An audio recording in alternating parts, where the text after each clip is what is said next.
Excellent. Hello, everybody. Welcome to Module 9. Today, we are going to learn about repertoire selection for your choir, especially your first year choir. So let's begin. Let me get my.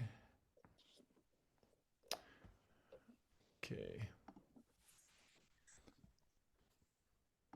Okay, let me get this going here. You guys able to see that?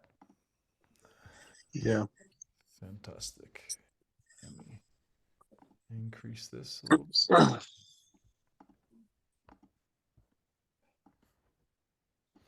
Great. Got it down here.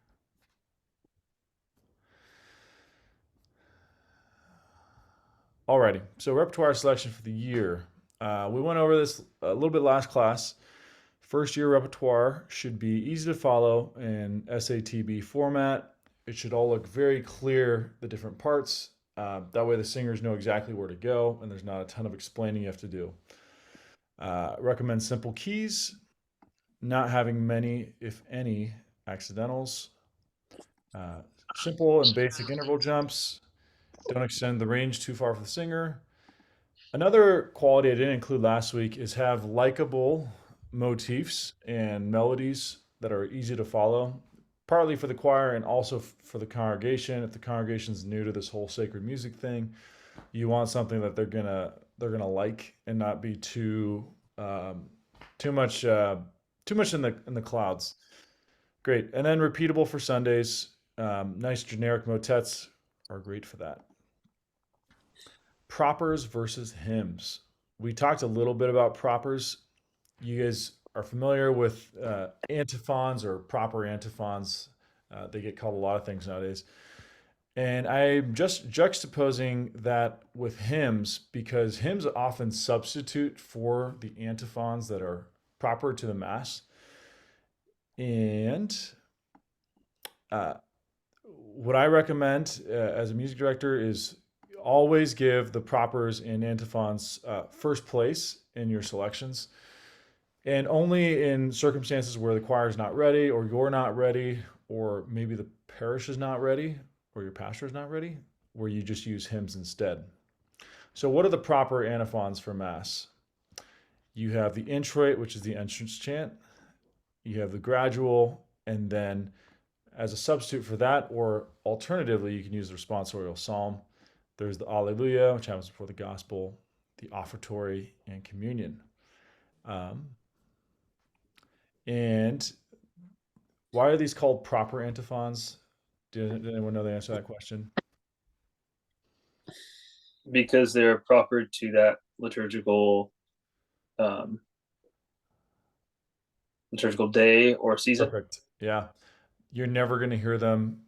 You might hear one at a certain part of the year, but for the most part, that Sunday has those particular chants, and it changes Sunday to Sunday and even day to day. So those are called the propers because they're constantly changing. The ordinaries are uh, the opposite because they're ordinary and they're ordinarily done. Spoiler alert. So you have the Kyrie, Gloria, Credo, which is not often done in most American churches, a the Sanctus, and the Agnus We Dei. we just started at Newman. They The just did. Actually, I don't even think they did it last Sunday, but I thought they were supposed to. Maybe they did, and I missed it. the But it's Creed. long, so I feel like I wouldn't. Yeah, they changed it to Great, Creed, or they're planning on it. great. That's awesome. Pope Paul VI, when they constructed the new mass, he said one of the things that should always be sung is the Creed. Why he said that, it's hard to say. But in a lot of ways, the creed is often it's almost like the national anthem of the church. It's what makes us Catholic is our declaration of faith. And so that's one reason I find it really important to sing. There's several different settings of it. One that we're going to go over today, and that'll be in English. Let's see here. But I'm glad you Could guys you? go I ahead. don't know if you want to do this later or now, but I I'm not familiar with the gradual being like a an option rather than the responsorial psalm. I've always Sure. understood it as a responsorial psalm. We're going to go through a few different graduals. The gradual is it comes from the Latin word gradus, which means step, and so they used to take the book down from the steps, and that's where they would sing it before singing the gospel. It's often not done today, although it is ordinarily it's part of the official chant book of the church, and so you can do it. But there's also the responsorial psalm, which I actually recommend for most American churches, unless you can do the gradual extremely well, because it is the most difficult of all of the chants, of all the chant propers.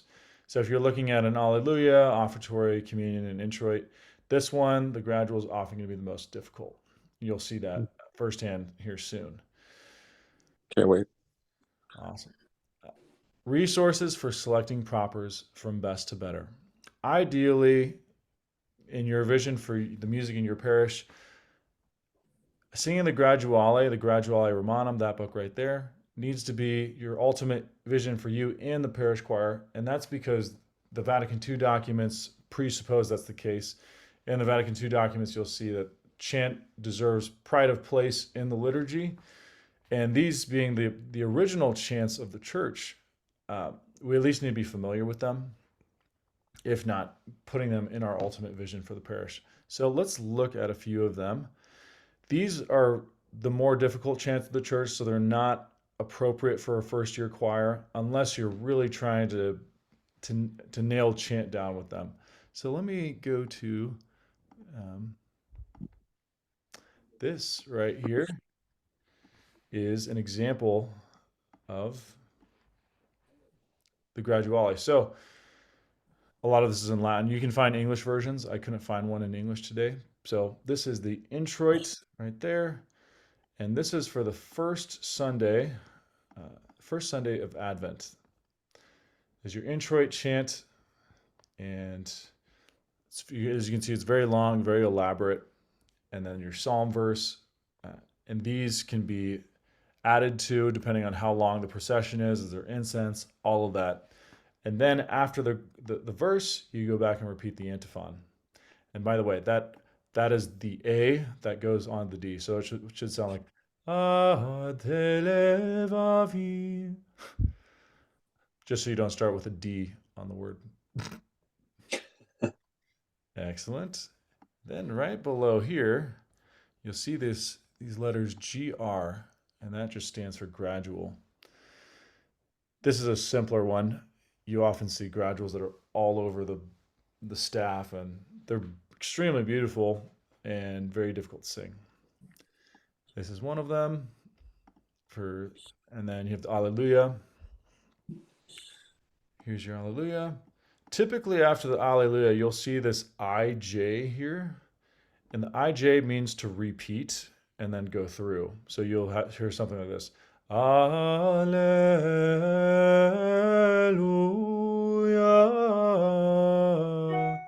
And with the IJ, repeat. Etc. Then you go through. And then you sing the verse. And it goes all the way up to here. And then you go back to the Alleluia. We good there? Good. Dominic? The IJ, where is that? It's not here in this text, and I'm Okay, not sure if it's in this good. gradual. I was like, Yeah, I don't see it. Okay, cool. I don't see it either.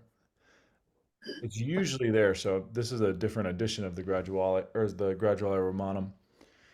Then you have the offertory verse, or the offertory chant, antiphon. And then the communion. So we don't need to spend tons of time on this because we're not going to be singing it today. But if we go back to here, I'm just going to move this to the side. If you are not at an ability level to sing the Graduale Romanum, there's something called the Graduale Simplex. And as you can see, that just means the simpler gradual. This is in Latin, and it's easier. It was commissioned after Vatican II so that parish choirs could sing more of the chants and not be so daunted by the Graduale Romanum. So let's take a look at these. That's right here. We're going to be at the same Sunday of the year, namely Advent. Let's make this a little smaller, guys.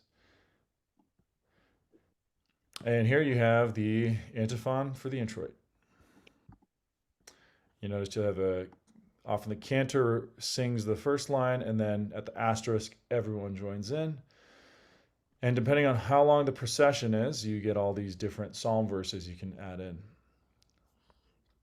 Notice those, all of these. Do you know who commissioned it, or like who did the simplifications?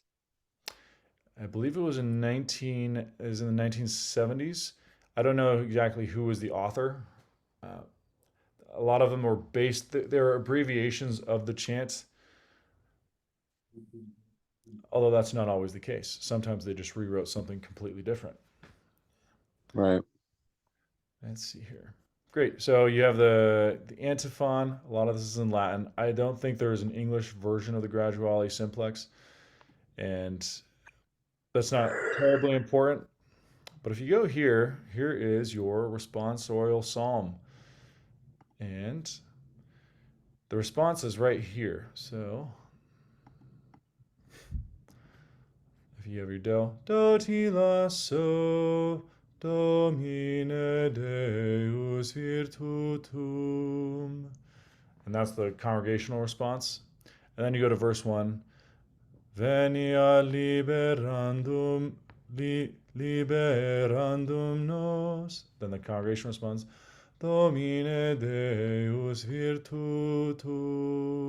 There's probably a hold on that. That's not written. Then the psalmist goes again, says all this Latin stuff, and etc. And you'll notice here it doesn't have all the notes, but the movement of the psalm is noted in the bold. So, excita potentiam tuam et veni, ut salvos facias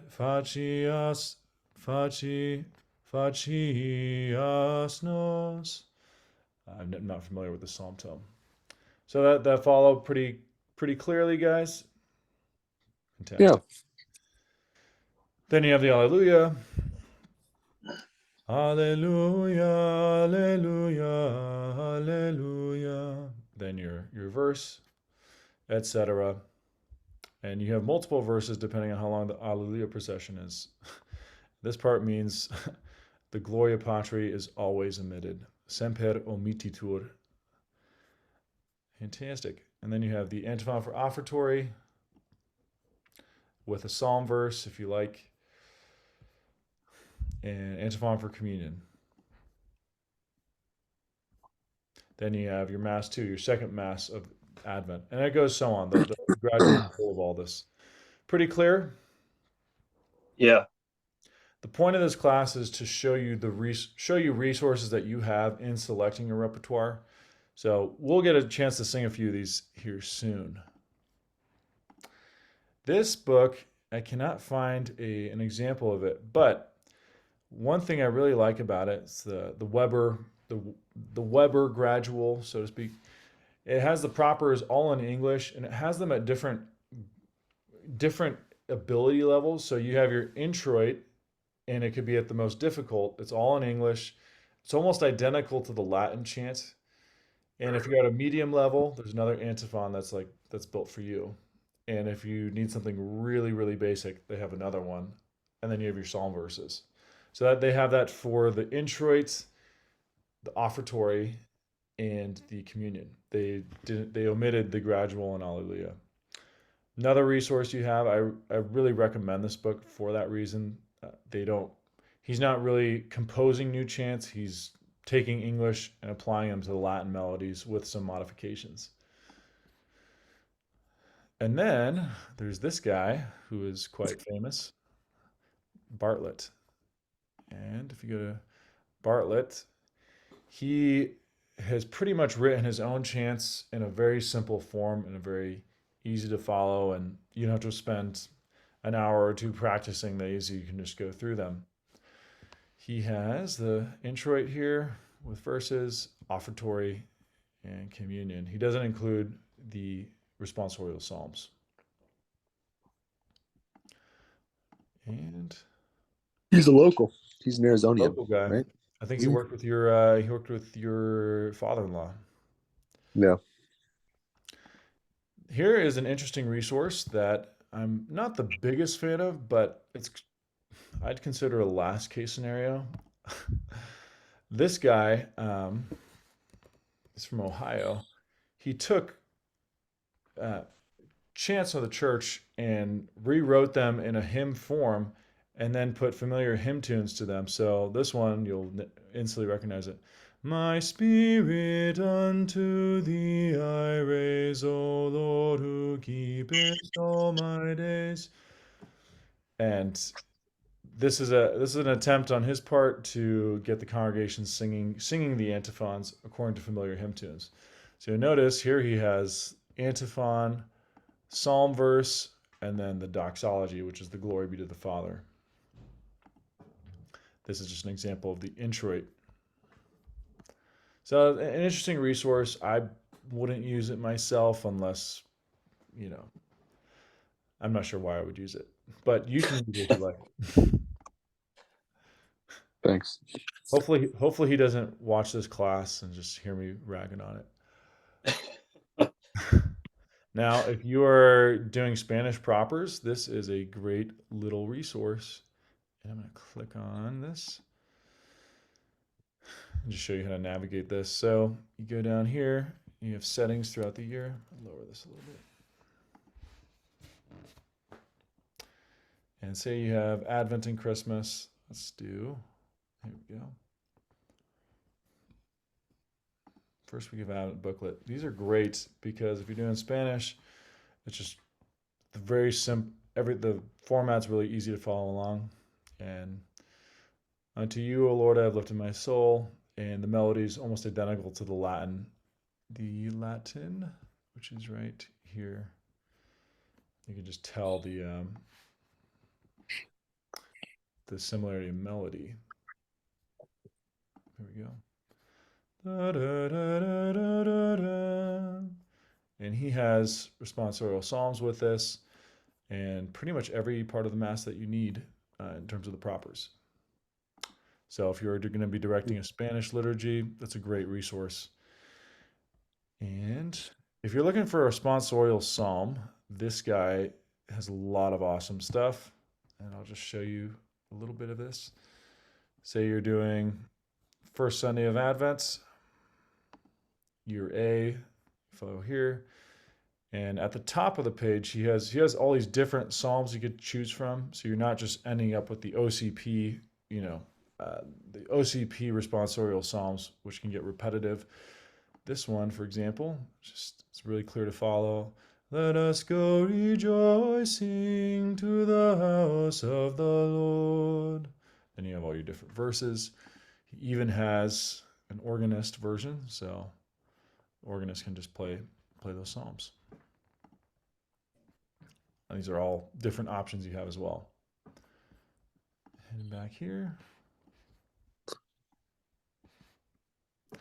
So these are really, I've compiled probably the best and most cohesive list of your antiphon resources. There are plenty of other resources out there. I find that these are the most clear, most easy to follow, and probably the best in application in a parish.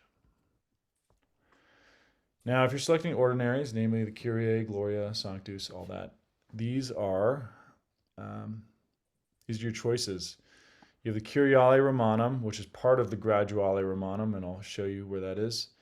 Then you have the Kyriale Simplex, which is just simpler chant mass settings. So I'll go to that one right now.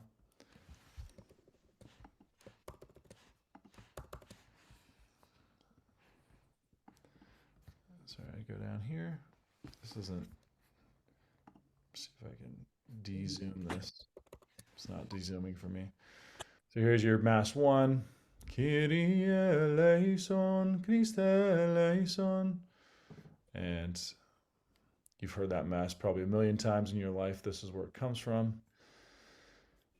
And here's some other ones you can choose from. They're pretty easy, simple Kyries, and different ordinaries in the Mass. And it goes all the way down in a list of just simple Mass parts you can add to the liturgy. Fantastic. This is a Kyriale in English, so I'll send a link here. If you want to do, say, Mass 13, here is, there we go. Here you get some just very elaborate chants in English. Um, Great. We're really rushing through all these different resources that you have at your fingertips now. Here are some other English Mass settings from CC Watershed, which I love. One in here that's fairly popular is the Ralph Sherwin Mass. And as you can see, also very clear. He has not only the organ and vocal scores, but you have the chant settings if you want. Great. Okay. Back to the Kyriale Romanum. If we go back to our oopsers.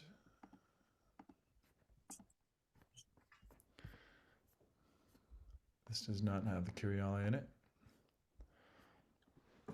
In the Kyriale Romanum, which I don't have on hand right now, you'll have the mass settings from 1 to 18, and there's masses for Lent, there's masses for Advent, masses for Ordinary Time, masses for the Mother of God, masses for Easter and Christmas. So if your choir is getting to that point where you can start adding these chant masses in throughout the year, they're great signals for people to tell them the new liturgical year. And regardless of whether or not you are using these chant masses, I do recommend changing your mass parts. Sorry, we're down here. I recommend changing your mass parts for the different seasons of the year so things don't get too repetitive. And those mass settings can be a signal and a hearkening to the congregation that, hey, the season has changed. We're in a different time of year, and your mass settings reflect that. I also write my own masses just because some of these I don't find super. I have my own preferences, and I can share those with you if you like. Great. I'm going to move this up here real quick. So, what does your ideal first year Sunday Mass look like? You have your introit, which is sung by the whole choir, and then you have either the ladies or the gentlemen alternating on the psalm verses. The reason I like alternating is it keeps things interesting for the congregation.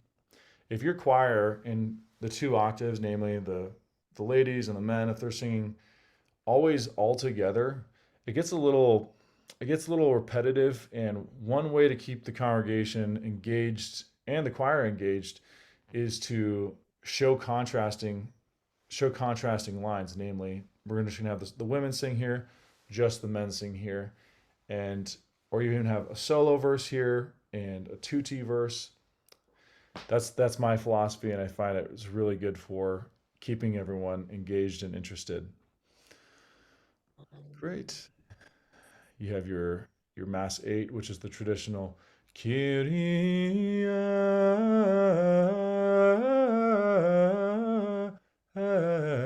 eleison, etc. Georgia, real quick with the Go ahead, Andrew. with changing it up between men and women and just different uh whether it's like who opens the antiphon or who sings the verse or whatever. Um, do you have a certain pattern or order that you follow? Or is it just kind of like you're just changing it up based on what you think sounds best or It's up to uh you as a director to make those choices because they're not outlined yeah. in any of the rubrics, and probably rightly so, just to give you artistic freedom. What I would do though, say you have the introit sung by the whole choir, then you have the verses. What you could do is have the women sing the first full antiphon, and then start editing the verses accordingly. Like have the men join in one, and then the men go back and sing the antiphon. You could do things like that. Hmm. You have a lot of options. Okay, cool. And let's see here. Notice in here I have the men sing the communion antiphon, and the women are singing the offertory antiphon. This is a version of the creed I was going to show you guys. Creed in honor of St. Felix. I don't know who St. Felix is, so We're honoring him. yeah. This is a pretty simple version of the creed, though, that you can insert into the mass, and it just has it all the way down. Great. It's one resource you can do, or you can do the traditional Credo number 3, which a lot of people like because it's in the major mode. And moving on. Said with disdain. What was that? Said with disdain. Because it's in the major mode. Right. Not allowed. For the offertory hymn, I like doing "Let All Mortal Flesh Keep Silence," and Yes. everyone likes that one, and it's very offertory. Gives off a lot of offertory vibes. Our Father, you can do that in Latin or English. We all know, I think, both of them fairly well because it's done a lot. And then Which one did you say? the Our Father, which is Our Oh, Father who art in heaven, hallowed be yeah. thy name. And you can do whatever. There's 3 different memorial acclamations in the general instruction of the Roman Missal, namely, "Save us, Savior of the world, for by your cross and resurrection." Or you could do, "We proclaim your death, O Lord." Or you can do, I'm, I don't remember the other one, but there's a third one. Or you When do, we eat this bread. "When I don't we know. when we eat this bread and drink this cup, we proclaim your death, O Lord, until you come again." Something like that. Yeah. Great. For your communion antiphons, or communion hymns, you have just some sample hymns: Pontius Angelicus, "Wait for the Lord," which is one of those Taizé pieces. This is a great hymn from England that's really it's not done in Catholic churches, and it's such a good hymn that we need to bring it back. I can send you a link to it if you want to listen to it.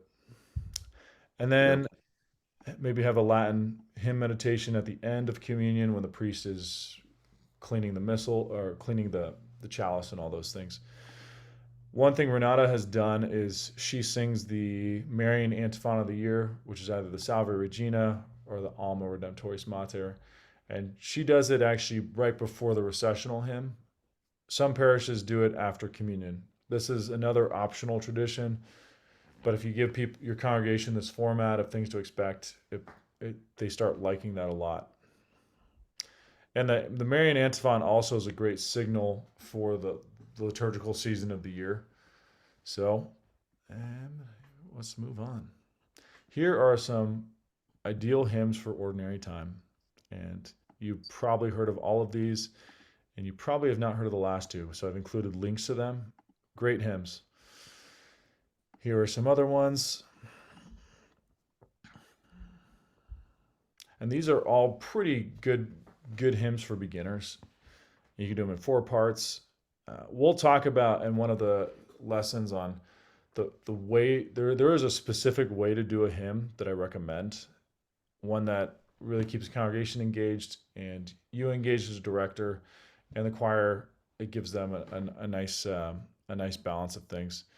I've also included a list of some other great hymns here. And right here you'll see motets for the beginning choir. I'll just open one of these up. This is a great hymn because you can just repeat it over and over and over, and it doesn't really get old.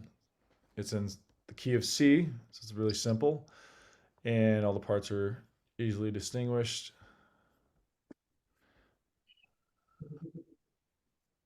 And I think they've included the English lyrics here so that you can actually sing it in English if you want. So you can alternate between doing it in Latin and jump to the English. Adoramus te, or "We adore you, Christ Jesus." That's a really nice thing to do, is incorporating both the vernacular and the Latin together. Here are some other great ones. This is a really popular one in almost all the choirs I've directed. It's pretty simple. It's just in D minor and just a really nice, simple O Solitaris Hostia, which is great for communion. It's great for offertory, whichever part of the Mass you'd like. Let's see here. And last week I introduced you guys to the whole idea of taizé music. And the big reason I like taizé is the repetitive nature of the pieces. So you can teach your choir, a piece that's not very long, but they can sing it over and over and over, and they don't have to learn multiple pages of material. So I'm just going to go to this link. And let's say you want to do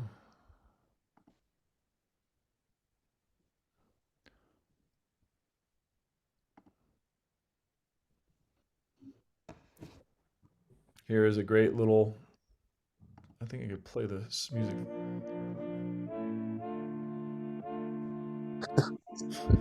Anyhow, Sounds like a rap intro. I know. That's funny. That's sweet. Yeah, these are really simple little Latin tunes that you can play, sing, and you can play them over and over and over, and congregations love it, choir loves it, I love it. Great. Any questions so far, guys? Nope. Excellent. Yeah, if you are starting a beginning choir, you should get a lot of use out of this taizé stuff. Um, it's really good to getting them singing in four parts with something not very difficult is a huge accomplishment, and can't understate that. Fantastic. All right, so I'm going to let's see, overlook this. That ends module 9, and I'm going to finish right here, and then you guys can click on the same link. Sound good? Yeah. Sounds good. Awesome. Cool.